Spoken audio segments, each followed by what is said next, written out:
구약성경 에스겔서 37장 15절에서 22절까지의 말씀입니다. 계시의 말씀을 읽을 때 하나님의 음성을 들으시기를 바랍니다.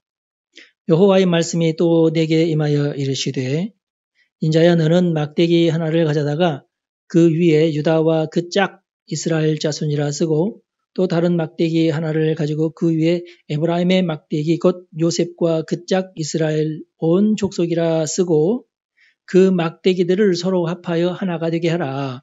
내 손에서 둘이 하나가 되리라. 내 민족이 내게 말하여 이르기를 이것이 무슨 뜻인지 우리에게 말하지 아니하겠느냐 하거든. 너는 곧 이르기를 주 여호와께서 이같이 말씀하시기를 내가 에브라임의 손에 있는 바 요셉과 그 짝 이스라엘 지파들의 막대기를 가져다가 유다의 막대기에 붙여서 한 막대기가 되게 한즉 내 손에서 하나가 되리라 하셨다 하고 너는 그 글쓴 막대기들을 무리의 눈앞에서 손에 잡고 그들에게 이르기를 주 여호와께서 이같이 말씀하시기를 내가 이스라엘 자손을 잡혀간 여러 나라에서 인도하며 그 사방에서 모아서 그 고국 땅으로 돌아가게 하고 그 땅 이스라엘 모든 산에서 그들이 한 나라를 이루어서 한 임금이 모두 다스리게 하리니 그들이 다시는 두 민족이 되지 아니하며 두 나라로 나누지 아니할지라. 아멘. 오늘 에스겔서 말씀이 우리의 기도의 제목이 될 줄로 압니다. 분단 한국과 통일 한국 이런 제목으로 말씀을 드립니다. 역사를 잊은 민족에게 미래는 없다 라는 표어가 있어요. 아이러니한 것은 역사 왜곡론자들이 사용하는 표어입니다. 좋은 말은 다 갖다 써요. 그래서 제가 빗대어서 표어를 하나 만들었습니다. 역사에 취한 민족에게 개념이 없다. 그래서 우리나라 약간 역사에 취해 있다 지금. 이상한 역사관을 가지고 있다. 내친 김에 하나 더 만들었어요. 올바른 역사 의식이 없는 민족에겐 나라가 없다. 예. 좀 너무 심한 말입니까? 우리나라 역사가 학문적인 영역이죠. 그런데 역사의 정치화가 아주 잘 이루어진 나라가 대한민국입니다. 어느 나라에서도 찾아볼 수 없는 역사의 정치화. 그 다음에 역사의 정치화뿐만 아니라 이념의 정치화가 이루어진 나라가 대한민국이에요. 이념을 정치화했어요. 여러분 역사는 그냥 역사일 뿐이죠. 역사가 우리에게 교훈을 해주기도 하고 우리를 겸손하게 하기도 하고 우리에게 감사가 일어나기도 하고 그러면서 과거를 보고 우리가 배우면서 앞으로는 우리는 이래야 되겠다 하면서 미래지향적으로 바라볼 수 있게끔 하는 것이 역사가 돼야 되는데 이 역사가 그냥 정치적인 도구가 되어버리다 보니까 그냥 난장판이 되는 겁니다. 오늘날 유튜브에 국뽕이 유행한다고 합니다. 저는 일부러 그래서 국뽕은 일부러 보지 않아요. 심지어 외국 사람들도 이제는 국뽕이 유행한다는 것을 어떻게 눈치를 챘는지 참 대단한 사람들이야. 이 대열에 참여를 한 것 같아요. 한국의 좋은 점을 자기네 나라와 비교를 하면서 한국인들이 클릭을 하도록. 왜냐하면 한국말로 만들잖아. 아니 정말 한국이 좋으면 자기 나라 말로 자기 국민들을 위해서 만들어야지. 그런들이 그렇게 하지 않아요. 네덜란드 사람인데 한국말로 자기 부모님들을 초대를 해가지고 부모님 모시고 막 돌아다니면서 한국을 자랑을 해요. 우리나라 말로. 누구한테 클릭하라고? 한국 사람이 클릭하라고. 한국 사람들이 열심히 클릭을 해주는가 봐. 돈이 되니까 그걸 하죠. 국뽕이다 이런 게. 국뽕에 외국인이 동참을 했어요. 이게 은근히 중독성이 있는 컨텐츠예요. 유독히 우리 한국인은 타인의 시선을 중시 여기는 그런 문화적인 경향이 있어요. 내 이웃이 나를 어떻게 볼까? 이거에 굉장히 관심이 있어요. 옷차림도 이렇게 나가면 안 되는데 어떡하지? 하면서 굉장히 다른 사람의 시선을 이렇게 눈치로 봐요. 저는 전혀 그러지 않아요. 주일 외에는 저는 아무렇게나 입고 다니는데 좋지 않는 버릇이죠. 여러분들이 들으면 굉장히 기분 나빠하는 표현이긴 한데 하여튼 그런데 우리나라 사람들은 유독히 옷 매무새, 차림새에 굉장히 신경을 쓰는 나라예요. 장점이기도 합니다. 근데 제가 볼 때는 이런 현상이 왜 그러느냐. 과거에는 뭐 내고 다니는 사람들이 양반들밖에 없었거든요. 요즘에도 뭐 우리나라 사극 굉장히 유명하잖아요. 사극들 보면은 양반들은 옛날 양반들 저리 가라로 요즘 양반들이 사극에서 어마어마하게 화려합니다. 예, 한복이 옛날에는 그렇게까지 화려하지 않았는데 요즘에는 굉장히 화려해요. 근데 뭐 우리나라 대부분의 90% 이상이 다 상놈들이었는데 이제는 모두 다 양반이잖아요. 이런 나라가 드물어요, 세계적으로. 과거에 양반이 아니었던 분들도 다 지금은 양반인데, 그런데 이런 국민들이 어떤 자신들의 우월감을 국뽕으로 채우려고 하지 않는가, 이런 심리가 작용을 한다. 그런 추측이 가능하게 돼요. 근데 여러분, 기억을 한번 해보십시오. 5, 6년 전만 해도 정확하게 국뽕에 반대되는 운동도 있었어요. 기억나시나요? 정확하게 국뽕에 반대되는 운동. 우리나라에 아주 그냥 사회 문제가 됐던, 벌써 잊어버리잖아요, 우리는. 헬조선 탈영이에요, 헬조선 탈영. 이게 나라냐? 참 기가 막힌 나라예요, 하여튼 이 나라는. 국뽕도 좋아하는데, 지금은 헬조선 탈영이 완전히 사라졌어요. 지금은 이제 국뽕이 판치는 세상이 돼버렸어요. 저는 헬조선 탈영도 미친 짓이지만, 국뽕도 약간 맛이 같다. 둘 다 이상한 거예요. 너무 왜곡이 심해요. 현재 한국은 이념 전쟁의 초전방에 살고 있다. 저는 그렇게 판단을 합니다. 정권이 바뀌는 바람에 이제 서서히 우파 진영이 힘을 내고 있긴 하지만 그러다 보니까 어떤 현상이 일어났냐면 좌파 진영이 막가파가 되어가는 모양새입니다. 막 무조건 내지르면서 억지를 쓰는 이상한 형국이 벌어졌어요. 그토록 무서워하고 두려워하던 검찰공화국이 실현되고 말았습니다. 확실히 지금 현재는 내가 볼 때 검찰공화국이에요. 검찰 출신들이 모든 중요한 자리를 다 차지하고 말았어요. 그렇게 되지 않도록 그렇게 애를 썼는데 결국은 그렇게 되고 말았어요. 그런데 그렇게 된 원인이 그렇게 되지 않도록 너무 애쓰다 보니까 그렇게 됐어요. 이게 참 아이러니야. 역사의 아이러니. 예. 검수완박을 위해서 거의 미친 짓에 몰빵을 한 국회의원들이 너무 과욕을 부려서 맨 마지막에 무슨 과욕을 부렸냐면 혹시 우리가 집권할지 모른다 라는 생각을 맨 마지막에 법조항을 수정을 하면서 고생을 했어요. 그러면서 맨 마지막 법조항이 뭐라고 했냐면은 검찰이 수사할 수 있는 범위는 부패 범죄, 경제 범죄 등 대통령령으로 정하는 중요 범죄에서 등자를 집어넣은 거예요. 그래서 지금 현 정부는 대통령령으로 부패 범죄와 경제 범죄의 폭을 확 넓혀버렸어요. 검수완박이 무력화돼 버렸죠. 물론 이제 여전히 검수완박 때문에 그동안 검사가 했던 것들이 못하는 수사가 많지만 그래도 하고 싶은 것은 다 하는 그런 형국이 돼버려서 그렇게 쓰고 잘 다듬는다고 해서 검수완박을 만들어놨지만은 그냥 무력화가 돼버렸어요. 참 희한한 나라예요. 하여튼 오늘날 수많은 방송에서 역사 교육에 힘을 쏟고 있는 모양새입니다. 어디를 들어도 역사 채널이 나와요. 참 예전에는 없는 그런 모습이에요. 근데 문제는 객관화된 역사 교육을 하고 있느냐, 이건 또 문제가 되는 거예요. 그리고 그렇게 약간 편향된 이념화된 역사 교육은 어디에 안 나와요? 수능에 안 나와요. 그러니까 그거 아무리 공부해봤자 수능에서 점수가 나오지 않는, 이렇게 되니까 이제 학부모들이 그걸 깨닫고 아이들을 학교에서 가르치는 거 가르치지 않고 다른 제대로 된 교육을 가르치는데 힘을 쏟기 시작했어요. 이게 문제가 된 거죠. 그러니까 특별히 이제 교과 과정에서 좌편향된 역사 교육이 문제가 되고 있습니다. 그래서 수많은 사람들이 부랴부랴 역사 바로 세우기에 앞장서고 있는데요. 여러분, 근데 역사 왜곡의 역사가 아주 길고 오래됐습니다.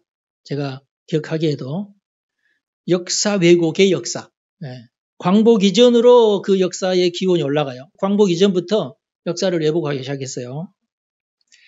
언론도 좌편향되어서 기울어진 운동장이 된 지 이미 오래되었고, 제가 볼 때는 이 좌편향된 역사들의 특징이 뭐냐면 여러분들이 이것만 기억하면 쉬워요.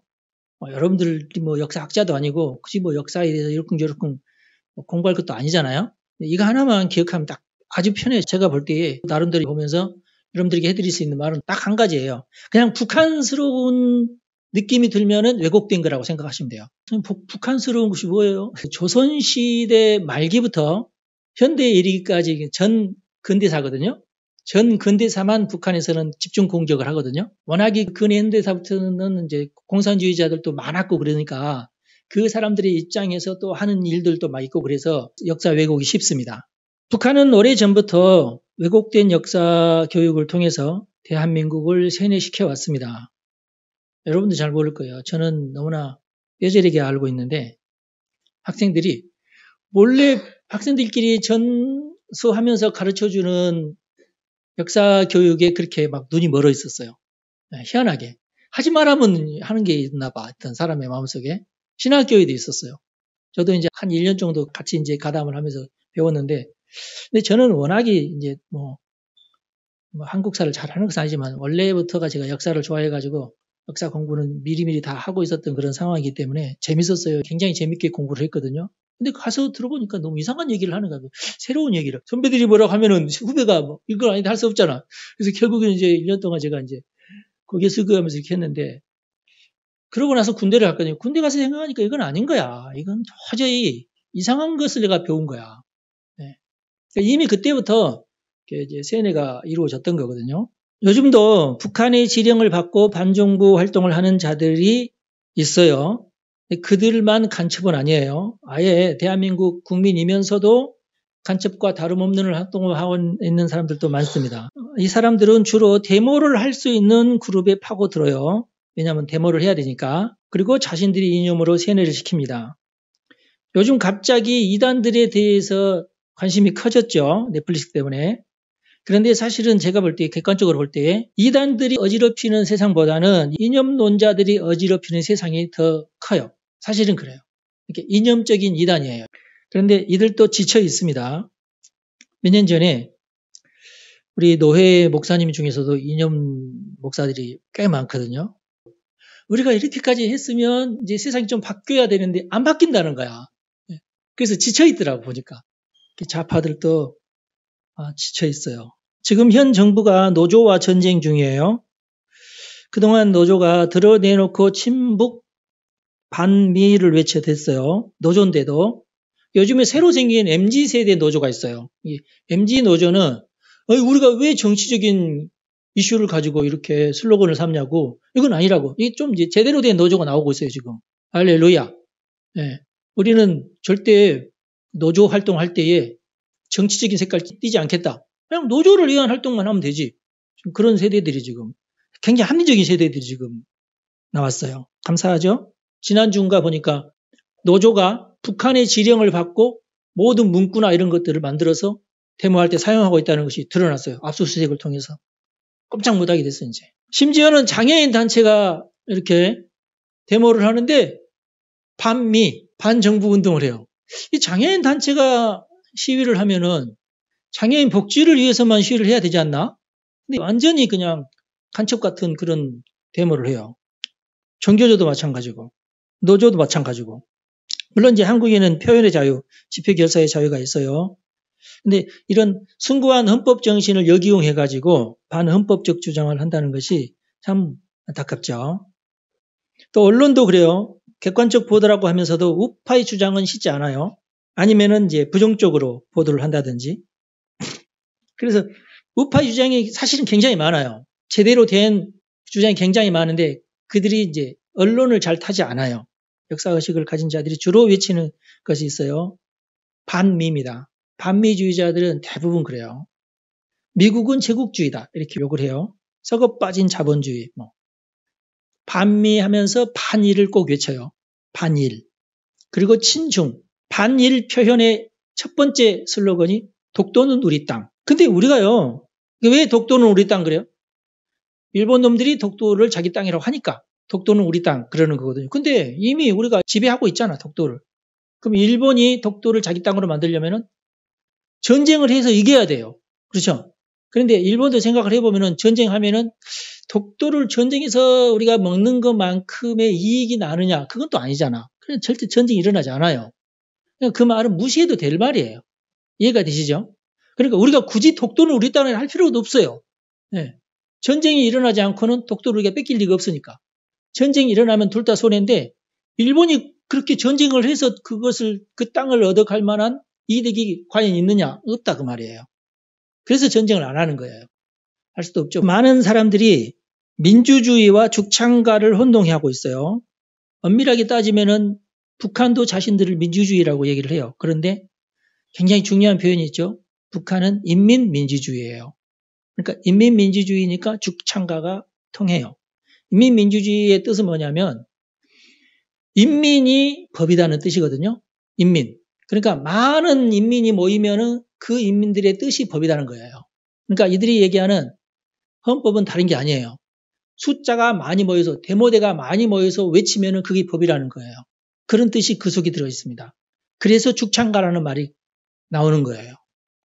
과거에도 항상 농민들이 대나무를 이렇게 창처럼 만들어서 누구든지 가서 찌르면은 그 사람은 죄인이에요. 근데 그게 무법천지죠. 폭동들이 다스리는 나라가 돼야 되겠습니까? 북한의 공산주의가 그런 식이거든요. 폭동을 일으키는 자 중에서 제일 싸움 잘하는 자가 왕을 먹는다. 그래서 김일성이가 왕을 먹은 거예요. 거기에 뭔 위대하고 숭고한 민주주의 의식이 들어있느냐? 절대 그렇지 않아요. 무슨 삼권 분립이 있느냐? 절대 그렇지 않아요. 없어요. 도저히 안 되겠으니까 그냥 김일성이를 자기를 우상화시켰을 뿐이에요. 그래서 북한은 이건 인민민주주의도 아니고 공산주의도 아니고 1인 독재 체제의 세습까지 하고 있어요. 웃기죠, 지금? 내가 볼 때는 제일 정치적으로 이상한 나라가 북한이에요. 그런데도 여전히 살아있다는 것이 난 도저히 이해가 안 가요. 왜 살아있을까, 북한이? 우리는 민주공화국이죠. 많은 사람들이 함께 모여서 대표를 선출해서 그에게 정권을 주는 정해진 기간만큼만. 그게 이제 민주공화국인데, 그래서 이념이 지금 이 나라를 너무 이상하게 물들어가고 있다. 문제는 많은 기독교인들조차도 자본주의가 나쁜 경제체제라고 생각을 하고 있다는 점입니다. 참 이건 아니다. 자본주의를 악한 부자들이 좋아하는 체제인 줄만, 미국 사람들이 만든 나쁜 체제인 줄만, 실제로도 우리 탈북민 중에서도 자본주의 체제에 적응하지 못해서 다시 이북으로 가는 탈북민들도 있다고 그래요. 네. 너무 자기가 그동안 살아왔던 체제하고 다르니까 적응이 안 돼가지고. 그러나 여러분, 자본주의는 매우 현실적인 경제 체제이고요. 자본주의의 핵심 가치가 뭐냐면 자유시장 경제입니다. 역시 경쟁을 해야 된다는 거예요. 경쟁을 많은 사람들이 싫어합니다. 그래서 공산주의를 좋아하기도 하고 그러는데 결국은 그렇게 되면은 가난해져요. 다 같이 가난해지는 길밖에 없어요. 세상은 경쟁을 해야 됩니다. 그러면은 자본주의에는 기본적인 자본주의가 이루어지기 위한 기본적인 틀이 있어요. 그 틀이 기독교적이에요, 굉장히. 이 틀이 어디에서 기원이 됐느냐 하면은 개신교 종교교역에 기원을 두고 있어요. 개신교 종교교역에 5대 강령이 있는데 아주 이 자본주의와 잘 연결된 강령 중에 하나가 뭐냐면 전적 타락이에요. 모든 인간은 전적으로 타락되어 있다. 네. 공산주의는 인간은 선하니까 골고루 나눠주면 다 잘 산다. 다 싸우지 않고 잘 산다. 이게 공산주의거든요. 공산주의는 성선설, 자본주의는 성악설을 주장을 해요. 이게 이제 켈빈주의예요. 켈빈이 제일 중요한 것은 모든 인간은 타락했는데 전적으로 토탈리티, 조금 이 부분만 조금 타락하고 이게 아니라 머리끝에서 발끝까지 그 영혼 깊은 곳까지 완전히 타락한 존재가 인간이다. 여기서부터 출발을 해요. 네. 인간 이해예요. 이게 자본주의의 기본적인 인간 이해예요. 근데 그것만 있으면 또 소망이 없죠. 네. 그러면은 이 세상은 이제 앞으로 이제 좀비 세상이 되는 거예요. 그래서 이 자본주의 체제 하에서 기독교를 빼면 결국 남은 것은 뭐냐면은 좀비 세상만 남아요. 근데 이 자본주의에는 기독교 정신이 들어가 있는데 딱 두 가지가 들어있어요. 전적 타락설. 모든 인간은 다 죄인이다. 그러나 하나님이 그 인간을 구원하시기로 작정하셨다. 이게 예정설이에요. 예정설은 절대 운명론이 아니에요. 하나님이 완전히 죄인인 우리를 위해서 예수님을 보내셨고 우리는 그것 때문에 우리는 소망이 있다. 이거예요, 그냥. 그러면서 이제 경제적으로 나온 이론이 자유시장 경제입니다. 하나님은 우리에게 자유를 주셨다. 하나님이 주신 자유입니다. 그래서 마음껏 경제활동을 펼쳐라. 나라가 그것을 하지 못하게 막거나 권력자가 그걸 막거나 그러지 말고 다 마음껏 장사하게 하고 마음껏 경제활동을 하게 해라. 그게 자유시장 경제예요. 그 다음에 그렇게 하면서 자본과 기술을 쌓았어요. 많은 사람들이 지금도 똑같아요. 자본주의 체제에 잘 적응하는 사람이 있고 잘 적응하지 못하는 사람이 있어요. 잘 적응한 사람은 뭐냐면은 오늘 돈을 벌었으면 반드시 저축도 하고 검소한 생활을 해서 나의 생활비를 줄이고 자금을 축적하는 것이에요. 그래서 한 달란트 받은 자가 한 달란트를 남겼을 때에 그것을 잘 축적을 해가지고 2달란트 만들고 4달란트 만들고 5달란트 만들고 그게 자본주의예요. 근데 이게 언제 가능하냐? 경건해야 가능해요. 아, 오늘 내가 몇십만 원 벌었으니까 내일도 벌겠지 하면은 망하는 거예요. 아시겠죠? 야, 이렇게 금리가 싸니까 대출을 받아서 돈 벌어야지. 그래서 망하는 거예요. 미래를 보지 않고 내가 가지고 있는 돈으로 이걸 축적하지 않고 남의 돈으로 이것을 축적하려고 하니까 망하는 거예요. 기본 원리입니다. 이것이 산업혁명을 일으키는 주도적인 힘이 됐어요. 자본이라는 게. 자본이 없으면 지금도 마찬가지예요. 어떤 회사도 만들 수 없고 어떤 투자도 일어나지 않습니다. 그래서 자본이에요. 그래서 이 자본주의의 핵심에는 청교도 정신이 들어가 있고 이게 이제 사실은 드러나지 않는 핵심 가치가 돼요. 그래서 기독교적으로 자본주의를 생각할 때는 자신의 삶 가운데 하나님의 나라를 건설하는 인간이 바로 핵심 인물이에요. 물론 자본주의라고 해서 모두 다 기독교인이냐 그건 아니죠. 자본주의라는 어떤 틀을 이용해서 아주 나쁜 짓을 많이 하는 사람들도 많아요. 공산주의가 공격하는 그런 나쁜 사람들을 공격하는 거예요. 근데 그게 자본주의의 실체는 아니다. 그래서 자본주의가 발전을 하면서 계속 법제화를 통해서 그런 나쁜 사람들이 더 이상 그런 나쁜 짓을 못하게끔 막아왔죠. 독점 자본주의도 막고 뭐 어떤 부단한 입법 활동을 통해서 그런 악과 대처하면서 자본주의 정신을 이어가고 있습니다. 자, 이제 4차 산업 이어서 AI 혁명까지 지금 가속화되고 있는데 현재 우리 또 젊은이들은 이 자본주의 기본 정신에 초점을 맞춰야 됩니다. 그래야 여러분들이 이념에 속거나 거기에 휘둘리지 않아요. 특별히 이것은 기독교인들이 잘해야 돼요. 그래서 이 자본주의 핵심 가치인 이 청교도 정신이 4차 산업이 진행되는 동안에 우리 젊은이들이 장착을 해야 된다. 자, 영혼 가운데 이걸 딱 장착을 해야 돼요. 그래야 이 시대에 살아남습니다. 결국은 하나님께서 누구에게 힘을 보태주시고 누구의 앞길을 열어주시느냐? 시대를 잘 깨닫고 막 이리저리 막 왔다 갔다 하지 말고 정확하게 하나님의 계시 가운데서 자신의 미래를 설계하는 자에게 하나님께서 힘을 실어주십니다.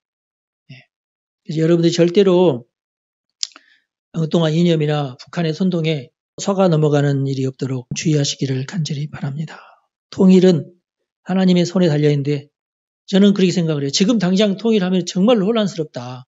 정말 하나님께서 원하시는 통일은 내가 볼 때는 지금 30대 젊은이들을 통해서 하나님께서 통일을 이루실 거라는 소망이 제게는 있어요. 그런데 만약에 지금 현재 30대 젊은이들이 이런 정확한 어떤 역사관, 정확한 자본주의관 이런 것이 없으면 과연 통일이 돼도 문제가 심각해진다. 제대로 이 나라를 이끌어갈 수 있겠나.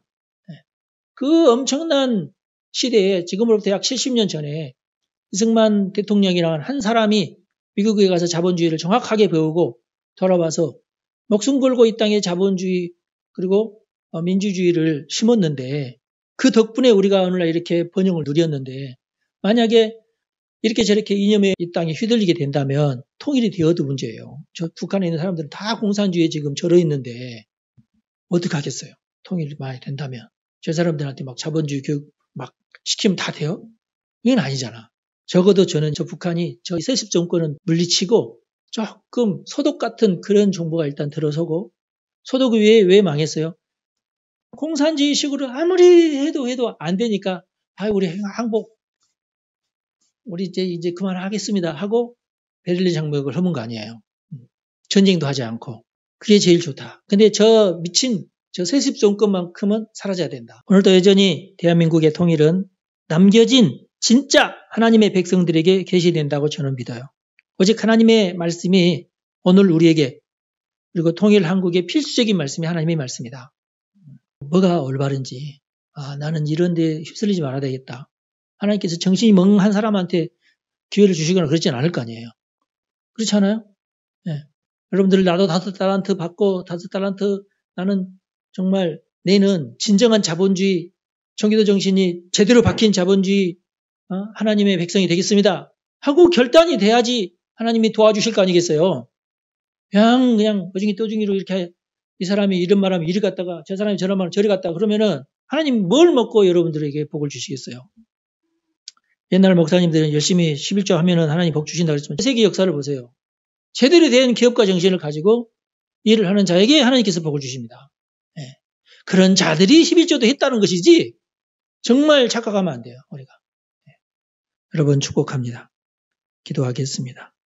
하나님, 우리 한국의 젊은이들이 자본주의 정신 핵심 가치에 눈을 뜨게 하시고 거짓과 선동 그리고 악한 이념들이 난무하는 이 세상에서 하나님께서 기뻐하시는 정신무장을 잘 할 수 있도록 은총을 베풀어 주시옵소서.